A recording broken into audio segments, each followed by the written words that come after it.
नमस्कार, स्वागत है आपका 10 बजे के इस बुलेटिन में। मैं हूं आपके साथ आशा झा और बात सबसे पहले कोरोना की, क्योंकि कोरोना की जो संक्रमण की रफ्तार है वो बहुत पॉजिटिव खबर ये है कि कम होती नजर आ रही है अच्छे खासे अमाउंट में, लेकिन ये समझ लीजिए कि खतरा अभी टला नहीं है। कोरोना के नए केस में कमी तो आई है, पर मौतों का आंकड़ा अब भी डराता है और ऐसे में कई राज्यों ने कोरोना कर्फ्यू या लॉकडाउन को बढ़ा दिया है। तो कई राज्य ऐसे भी हैं जो धीरे धीरे ही सही पाबंदियों में अब ढील दे रहे हैं।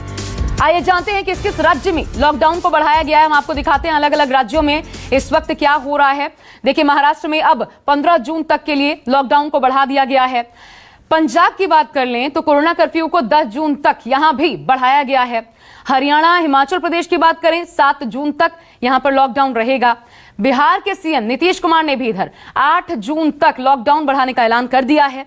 उत्तराखंड में 8 जून तक यहां भी लॉकडाउन को बढ़ाने का ऐलान किया गया है। पश्चिम बंगाल में 15 जून तक यह लॉकडाउन बढ़ाया गया है। राजस्थान में भी 8 जून तक, झारखंड में 3 जून, कर्नाटक में 7 जून तक लॉकडाउन रहेगा। और तमाम कोशिशों के बाद भी आंध्र प्रदेश में, क्योंकि कोरोना का कहर जारी है, इसलिए आंध्र प्रदेश में 15 जून तक लॉकडाउन रहेगा। तमिलनाडु में 7 जून, केरल में 9 जून, पुडुचेरी में 7 जून तक लॉकडाउन रहेगा। देश की राजधानी दिल्ली की बात करें तो 7 जून तक यहां भी लॉकडाउन की पाबंदियों को बढ़ा दिया गया है। हालांकि बंद परिसर में और कंटेनमेंट जोन के बाहर इंडस्ट्रियल और कंस्ट्रक्शन गतिविधियों को खोलने की अनुमति दे दी गई है। कल से इसकी शुरुआत भी हो गई। तो अलग अलग जगहों पर, अलग अलग राज्यों में क्या तस्वीर सामने आ रही है, सबसे पहले यह जानना जरूरी हो जाता है। लेकिन अब बात उन राज्यों की भी कर लेते हैं जहां पर अनलॉक की प्रक्रिया शुरू हो गई है, वो भी आपको बता दें। तो सबसे पहले बात यूपी की करते हैं। यूपी में आज से शर्तों के साथ ढील दी जा रही है, लेकिन शनिवार रविवार को जैसा पहले था, यानी वीकेंड कर्फ्यू जारी रहेगा। सरकार ने हफ्ते में 5 दिन दुकानें खोलने की इजाजत दी है। सुबह 7 बजे से ये दुकानें शाम 7 बजे तक खोलेंगी। सरकार ने 600 से ज्यादा एक्टिव केस वाले जिलों में कोई छूट प्रदान नहीं की है। यूपी सरकार ने नाइट कर्फ्यू में भी कोई ढील नहीं दी है। नाइट कर्फ्यू पूरे प्रदेश में लागू रहेगा। इधर मध्य प्रदेश की बात करें, आज से अनलॉक की प्रक्रिया मध्य प्रदेश में भी शुरू हो गई है। यहां पॉजिटिविटी रेट के आधार पर कोरोना कर्फ्यू या प्रतिबंध के नियम तय किए गए हैं। 5% से ज्यादा संक्रमण वाले और 5% से कम संक्रमण वाले जिलों के लिए अनलॉक की अलग अलग गाइडलाइंस रहेंगी। राजस्थान की बात करें तो 46 दिन बाद 2 जून से अनलॉक इसकी शुरुआत की जाएगी। सरकार ने नई गाइडलाइन भी इसको लेकर जारी कर दी है। यह गाइडलाइन कल यानी कि बुधवार से लागू होगी। इसके तहत हफ्ते में 4 दिन यानी कि मंगलवार से लेकर के शुक्रवार तक सशर्त बाजार खोलने और आवाजाही करने की इजाजत दी गई है।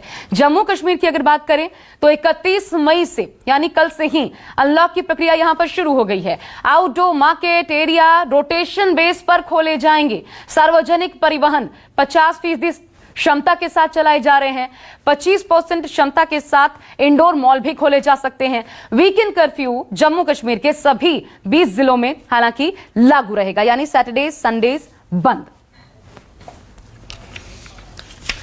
लेकिन सबसे बड़ा सवाल यह कि जब ये अनलॉक की प्रक्रिया शुरू हो रही है तो क्या जो कोरोना में हम राहत इस वक्त महसूस कर रहे हैं, कहीं उसमें फिर से खतरा तो पैदा नहीं हो जाएगा, कहीं फिर से केसेस बढ़ने तो नहीं लग जाएंगे।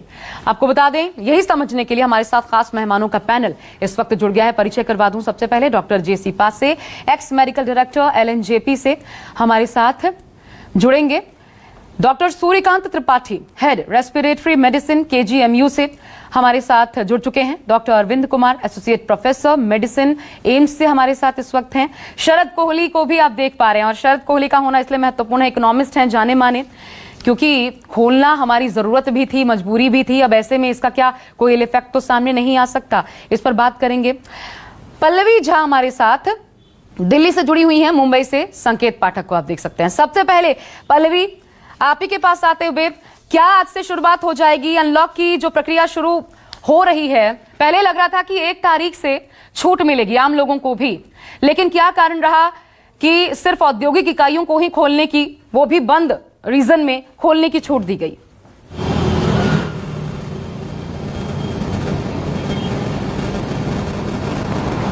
देखिए, सबसे महत्वपूर्ण बात इस वक्त यही है कि जो हम आंकड़े देख रहे हैं, चाहे वो देश भर के हो चाहे वो दिल्ली के हो, अभी भी हम ये नहीं कह सकते हैं कि पूर्णतः हम सेफ जोन में आ गए हैं। क्योंकि मरने वालों की जो संख्या है वो अभी धीरे धीरे कम हो रही है, उस अनुपात में कम नहीं हुई है। अभी भी अगर आप देखें तो दिल्ली में 83-84 के आसपास लोगों की 24 घंटे में मृत्यु हुई है। बेशक पॉजिटिविटी जो रेट है वो 1 से बहुत कम हो गया है, और ये मानते भी हैं कि अगर 5% से नीचे पॉजिटिविटी रेट चला जाता है तो मानते हैं कि इन्फेक्शन का जो खतरा है वो बहुत हद तक कंट्रोल में आ जाता है। लेकिन चूंकि लगातार जानकार और डॉक्टर्स लगातार कह रहे हैं कि जिस तरीके की स्थिति है, और चूंकि हम इसको बिल्कुल झुटला नहीं सकते हैं कि कोरोना खत्म हो चुका है, कोरोना रहेगा और आने वाले समय में रहेगा, इसीलिए कोविड एप्रोप्रिएट बिहेवियर की लगातार बात की जा रही है। इसीलिए इसको फेज वाइज में खोला जा रहा है, क्योंकि अगर अचानक से सारे औद्योगिक इकाइयों के साथ साथ बाकी चीजों को अगर खोला जाता है तो देखिए भीड़ बढ़ेगी, और लगातार इसी को बचाने की कोशिश तमाम राज्य सरकारें कर रहे हैं कि जो भीड़ है, जो लोगों की संख्या सड़कों पर दिखाई दे या फिर कहीं और भी दिखाई दे, उसको कंट्रोल करके रखें, क्योंकि अभी भी ये मान के चला जाए कि अभी भी हम खतरे से बाहर नहीं है। तो इसीलिए फेज वाइज खोला जा रहा है, और अगर खोलने के कंस्ट्रक्शन एरिया और इंडस्ट्रियल एरिया के खोलने के बाद भी लगता है कि नहीं कंट्रोल में है चीजें और अब और भी चीजों को खोला जा सकता है, तो फिर जो राज्य सरकारें हैं वो जो अपना कदम आगे बढ़ाएंगी।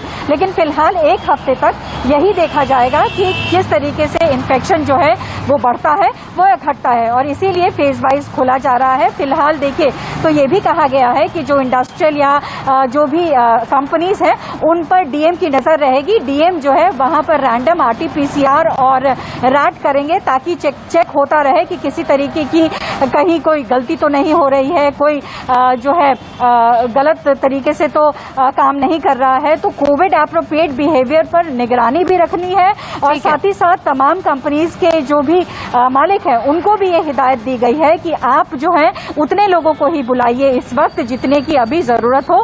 तो देखिए कुल मिलाकर सरकार की तरफ से स्टेप्स बहुत सारी लिए जा रहे हैं, लेकिन अब इसमें लोगों का भी सहयोग की ज्यादा जरूरत होगी, और मुझे लगता है लोग भी सहयोग करेंगे, क्योंकि सेकेंड वेव में जिस तरीके के हालात बने थे और जो जिस तरीके से लोगों की मौतें हुई हैं, जाहिर तौर पर लोगों को भी ये समझ आ गया है कि अब एक गलती होगी तो बहुत खतरनाक। लेकिन यही पल्लवी पिछली बार हमने देखा था लगभग 600 के अराउंड जब केसेस, आज भी अगर दिल्ली में बात कर लें तो 600 लगभग 650 केसेस हैं। पिछली बार भी जब इतने थे तो सब कुछ खुला हुआ था, और हम जानते हैं कि इस वक्त जरूरत भी है क्योंकि मजदूर वर्ग सबसे ज्यादा परेशान हो रहा है। बहरहाल मुंबई का रुख कर लेती हूं, वहां से हमारे साथ संकेत पाठक जुड़े हुए हैं। 15,077 मामले। संकेत, क्या विशेषज्ञों से, एक्सपर्ट से बातचीत के आधार पर यह फैसला लिया गया, क्योंकि सीधा 15 दिन बढ़ाया गया है, 15 जून तक बंद रहेगा, क्या सब कुछ बंद रहेगा?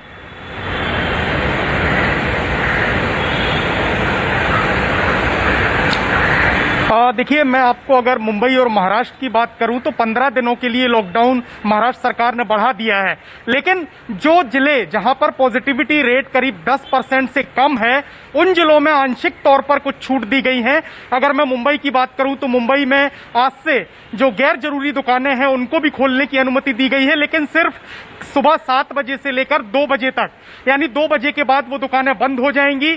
और ये ऑड और इवन का जो फॉर्मूला है उसके तहत किया गया है, यानी एक साइड की दुकानें एक दिन खुलेंगी, दूसरी साइड की दुकानें दूसरे दिन खुलेंगी। लेकिन ये छूट महाराष्ट्र के हर जिलों में नहीं दी गई है। इसके अलावा मैं आपको बताऊं कि महाराष्ट्र के मुख्यमंत्री ने कल ही एक सरकारी कार्यक्रम में ये बात कही थी कि जब उन्होंने 15 दिनों के लिए लॉकडाउन बढ़ाया, कुछ आंशिक जो छूट उन्होंने महाराष्ट्र में दी, उसके बाद उन्होंने खुद सड़कों पर देखा कि भारी तादाद में जो लोग हैं वो घरों से बाहर निकलना शुरू कर दिए, जिसके बाद अब उनका कहना है कि अगर इसी तरीके से लोग सड़कों पर दिखाई देते रहे, भीड़ लगाते रहे, नियमों का पालन नहीं किया, तो फिर लॉकडाउन को यथावत रखा जा सकता है। हालांकि कुछ जिले ऐसे हैं, जैसे हम मुंबई में भी देख रहे हैं कि मुंबई में पॉजिटिविटी जो रेट है वो 5% से कम हो गया है। इसके अलावा पुणे, ठाणे, नागपुर में भी लगातार मामले कम हो रहे हैं। तो यहां पर कुछ आंशिक तौर पर छूट जरूर दी गई है, लेकिन महाराष्ट्र के जो बाकी जिले हैं जहां पर पॉजिटिविटी रेट 10% से ज्यादा है, वहां पर किसी भी तरीके की छूट नहीं दी जाएगी, और 15 जून तक इसी तरीके से लॉकडाउन, जो पहले से कड़े निर्बंध लगे हुए थे वही आगे भी लगे रहेंगे। लेकिन दूसरी एक अहम बात यह है कि हम लगातार देख रहे थे कि जो दुकानदार हैं हैं या जो इंडस्ट्री से जुड़े लोग हैं वो लगातार मांग कर रहे थे सरकार से कि किसी भी तरीके से आर्थिक तौर पर उन्हें जो नुकसान हो रहा है उसके चलते कुछ छूट दी जाए। हालांकि सरकार ने कुछ छूट जरूर दी है, लेकिन पूरी तरह से छूट महाराष्ट्र में नहीं दी गई है, यानी कि 15 जून तक जो कड़े प्रतिबंध हैं वो पहले की तरह लागू रहेंगे, लेकिन कुछ आंशिक तौर पर छूट महाराष्ट्र में भी देखने को मिल रही है। ठीक है संकेत और पल्लवी, आप बने रहिएगा। डॉक्टर सूर्यकांत त्रिपाठी सर, आपके पास आते हुए स्वागत है आपका। बड़ा सवाल ये, अभी जैसा मेरे दो सहयोगियों ने बताया, दिल्ली इस आधार पर चल रही है कि 5% से कम केसेस जहां जहां हो ठीक है वहां पर, लेकिन अभी भी पूरी तरीके से छूट नहीं, थोड़ी बहुत पाबंदियों के साथ छूट जरूर दी जा रही है। इधर मुंबई में हमने देखा, संकेत बता रहे 10% से जहां पर कम होगा वहां पर थोड़े छूट दिए जा रहे हैं।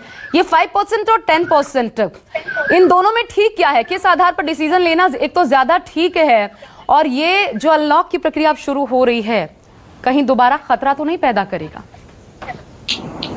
देखिए, खतरा तो तब तक बना रहेगा जब तक हम पूरी तरह से अनुशासित बिहेवियर नहीं करेंगे, यानी कोविड एप्रोप्रिएट बिहेवियर हमारा नहीं रहेगा। और ये खतरा टालने के लिए एक किसी का काम नहीं है, किसी सरकार का काम नहीं है, किसी मीडिया हाउस का काम नहीं है, किसी डॉक्टर का काम नहीं है। ये तो सबको ये चीज समझनी होगी कि हमारे ही गैर जिम्मेदाराना व्यवहार के कारण सेकेंड वेव इतनी रैंपेंट तरीके से आई। तो हमें अपने व्यवहार को जिम्मेदार व्यवहार तो बनाना ही होगा। अब देखिए, ये कहीं जो डिसीजन 5% का लिया जा रहा है, जैसे हमारे उत्तर प्रदेश में तो 600 का आंकड़ा है कि 600 से ज्यादा जिस जिले में केसेस पर डे आएंगे वहां पर अभी बिल्कुल अनलॉक की प्रक्रिया नहीं प्रारंभ की है। ऐसे 14 जिले हैं जहां पर अभी भी एज इट इज लागू है। बाकी हमारे उत्तर प्रदेश में 75 जिले हैं।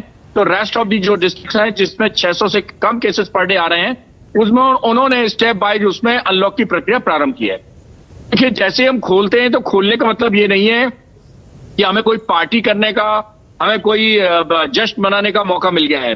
हमें मौका मिला है सिर्फ अपनी सहूलियत का। हमें मौका मिला है हमारे रोजमर्रे की जो जरूरतें हैं, जो कमाई है या दूसरे अन्य साधन हैं, उसको हमें पूरी करने का।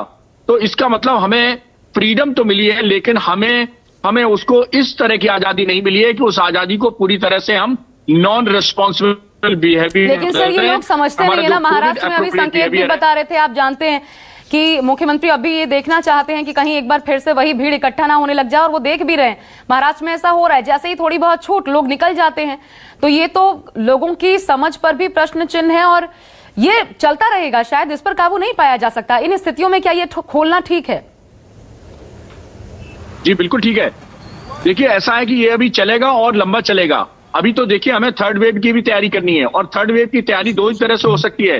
एक, कैसे रैपिड हम स्केल अप करके वैक्सीनेशन प्रोग्राम को ले जाएं, और दूसरा कैसे हम अपना जो व्यवहार है वो संतुलित रखें, अनुशासित रखें। ये दोनों ही चीजें महत्वपूर्ण हैं। जी देखिए, वैक्सीनेशन की प्रोसेस तो सरकार के हाथ में है। अभी 25-30 लाख पर डे वैक्सीनेशन लग रहे हैं। मेरे ख्याल से जब तक 70-80 लाख हम बढ़ा के नहीं ले जाएंगे, तब तक हम दिसंबर तक जो टारगेट वैक्सीनेशन है हर्ड इम्यूनिटी के लिए, वो नहीं पूरा कर पाएंगे। और टारगेट वैक्सीनेशन है हमारा लगभग 180 करोड़ डोजेस का, और अभी हमारे पास 20-21 करोड़ डोज लगी हैं। अभी हमें 160 करोड़ डोजेस इस देश में वैक्सीनेशन और करना है। और दूसरा हमारा ये है कि जितना हमारा अनुशासित व्यवहार रहेगा, यानी मिलने पर नमस्ते करना, मास्क लगाते रहना, हाथ धोते रहना और 2 गज की दूरी बना के रखना। ठीक है, तो यानी अब ये लोगों की जिम्मेदारी है, आम लोगों को समझना होगा कि अगर आप चाहते हैं कि सब कुछ खुले तो फिर सरकार का सपोर्ट करना होगा। अनलॉक का मतलब ये नहीं कि आप सारे नियम कायदे, कोविड एप्रोप्रिएट बिहेवियर को भूल जाएं। रिकवरी रेट 92%, डॉक्टर जेसी पासे, सर मैं आपके पास आ रही हूं। रिकवरी रेट 92% से ज्यादा, मृत्यु दर 1% के करीब। क्या यह स्थिति एकदम परफेक्ट कही जा सकती है इस लॉकडाउन अनलॉक की प्रक्रिया को शुरू करने के लिए? देखिए, इसमें कोई शक नहीं है कि हमारे दिल्ली में तो बहुत कम पॉजिटिविटी रेट कम हो गया है, और बाकी देश के दूसरे राज्यों में भी इसी तरह के संकेत आ रहे हैं। तो मैं ये उम्मीद करता हूं कि आने वाले दिनों में भी, अब जबकि पार्शियल लॉकडाउन खुल रहा है जी, तो इसी तरह की स्थिति बनी रहे। लेकिन उसके लिए हमें जो भी हमारा एप्रोप्रिएट कोविड बिहेवियर है उसको हमको बहुत स्ट्रिक्टली पालन करना होगा। तभी हम उम्मीद कर सकते हैं कि ये ट्रेंड जो भी चल रहा है ये जारी रहेगा। वरना अगर हमने एप्रोप्रिएट बिहेवियर को पूरी तरह से स्ट्रिक्टली फॉलो नहीं किया, तो दोबारा से सर्ज जो है, दोबारा से जो कोरोना का जो रेट है वो फिर से बढ़ सकता है। ठीक है डॉक्टर अरविंद कुमार सर, ये थर्ड वेव का भी क्योंकि अभी आशंका बनी हुई है, लेकिन कितने दिनों बाद अच्छा, अरविंद कुमार हमारे साथ नहीं हैं, दोबारा उनके पास चलेंगे, लेकिन शरद कोहली मैं आपको जोड़ना चाहती हूं सर अब। अच्छा ठीक है, डॉक्टर अरविंद कुमार से ही पहले डॉक्टरों को कंप्लीट कर लेते हैं, उसके बाद में जुड़ गए हमारे साथ, इसलिए डॉक्टर शरद कोहली मैं आपके पास आती हूँ। लेकिन डॉक्टर अरविंद कुमार, क्योंकि थर्ड वेव जो है उसकी भी आशंका जाहिर की जा रही है कि, लेकिन एक तो कितने दिन में आएगा, और कहीं हम जो ये अनलॉक की प्रक्रिया शुरू कर रहे हैं ये एक आधार तो नहीं बन जाएगा थर्ड वेव के ज्यादा खतरनाक होने का? और अभी की स्थितियों में आप क्या मान के चल रहे हैं, हम कंट्रोल में रहेंगे या स्थितियां अभी भी बिगड़ सकती हैं? देखिए आशा जी, मेरा ये मानना है कि जो रिसेंटली हमने जो नंबर्स देखे हैं मिड अप्रैल से लेके मिड मई तक, जो टावर्स ऑफ नंबर हमने देखे हैं, तो मेरा ये मानना है कि इस बार काफ़ी संख्या में बहुत ज़्यादा लोग एक्सपोज हुए हैं। कुछ तो डायग्नोज्ड है, कुछ रिजल्ट्स के साथ हैं और कुछ अनडायग्नोज्ड है। सो इस समय कम्युनिटी में जो लेवल ऑफ इम्यूनिटी जो बिल्डअप हो रही है मेरे हिसाब से वो काफ़ी अच्छी होगी, ये मेरा मानना है। तो रिसेंट टाइम में अगर हम अनलॉक की प्रक्रिया शुरू कर रहे हैं, और इसका मतलब अगर हम ये समझ लें कि हम अपने अनलॉक इररिस्पॉन्सिबल बिहेवियर को कर रहे हैं, तो ये समझिए कि हम इनवाइट कर रहे हैं कि हम थर्ड वेव की तरफ जाएंगे और जल्दी जाएंगे। लेकिन जो सीख मिली है हमारे समाज को, हमारे लोगों को इस वेव से, मुझे लगता है कि ये बीते हुए 30 दिन 45 दिन काफी बुरे थे, बहुत ही बुरे थे। और लोगों को इस बात से समझना चाहिए कि जो ये अनलॉक है ये हमें अपने जो है नेसेसरी विजडम को अनलॉक करना है। हम अनलॉक कर रहे हैं लाइवलीहुड देने के लिए, हम अनलॉक कर रहे हैं ग्रेजुअली स्टैगर्ड मैनर में उनको जो बहुत पुअर हैं ताकि वो फीड कर पाए। तो ये बहुत जरूरी है कि life has to go on. मतलब हम अनलॉक करके सब कुछ अचीव नहीं कर सकते, बहुत सारे आयाम हैं। शायद डॉक्टर हो के मैं उस सारे आयामों पे एक बार कमेंट नहीं कर पाऊंगा, बट जो इसके जो रियल डिसीजन मेकर हैं उनको सारी चीजों को देखना है। तो अगर विजडम के साथ, सेफ्टी के साथ अगर हम अनलॉक कर रहे हैं तो ये काफी अच्छी बात है। लेकिन अगर हमने अपने इररिस्पॉन्सिबल बिहेवियर को अनलॉक किया तो फिर मेरा ये मानना है कि थर्ड वेव दूर नहीं है। जैसे जैसे हमारी इम्यूनिटी डाउन जाएगी, एंटीबॉडीज टाइटर हमारे शरीर में फिर कम होंगे। और हमेशा हम बात करते रहते हैं कि वेरिएशंस जो है वायरस में, म्यूटेशंस जो है हमारे ट्रीटमेंट से और हमारे वैक्सीनेशन से और बहुत सारे और फैक्टर से प्रभावित होके ये वायरस अपने आप को चेंज करते रहते हैं। तो फिर ये बिल्कुल मतलब मानी हुई बात है कि हम ऐसे वेव्स देख सकते हैं, क्योंकि बेसिकली कोविड पैंडेमिक में पहले भी बोल चुके हैं हम लोग कि it's a test match. It's not one day game or T20 match. It's a test match. So every time you have to see all the incidences, all the surges, ball by ball. And तब आपको ये decide करना पड़ेगा। मैं बोलूंगा कि country का एक रूल या स्टेट का एक रूल ये कभी भी नहीं कर पाएगा। ये हर ब्लॉक में, हर विलेज में, हर डिस्ट्रिक्ट में आपको अपने सर्जेस को देख के आपको सही तरीके से आपको अनलॉक। बिल्कुल, अब सबसे बड़ी जिम्मेदारी यानी कि आम आदमी पे है, उसे कोविड एप्रोप्रिएट बिहेवियर का पालन हर हाल में करना ही होगा। अगर थर्ड वेव में आप नहीं चाहते वो स्थितियां बने जो हम दूसरे वेव में एक बुरे सपने की तरह देख चुके हैं। एक ब्रेक लेना पड़ रहा है, लेकिन शरद कोहली जी मैं आपके पास आऊंगी, इस ब्रेक के बाद आ नहीं पाई। अर्थव्यवस्था के लिए कितना जरूरी कदम था ये जानेंगे शरद कोहली से। मेरे साथ मेरे सहयोगी भी बने हुए हैं। इस ब्रेक के बाद वापस इसी चर्चा पर लौटते हैं, तुरंत वापस।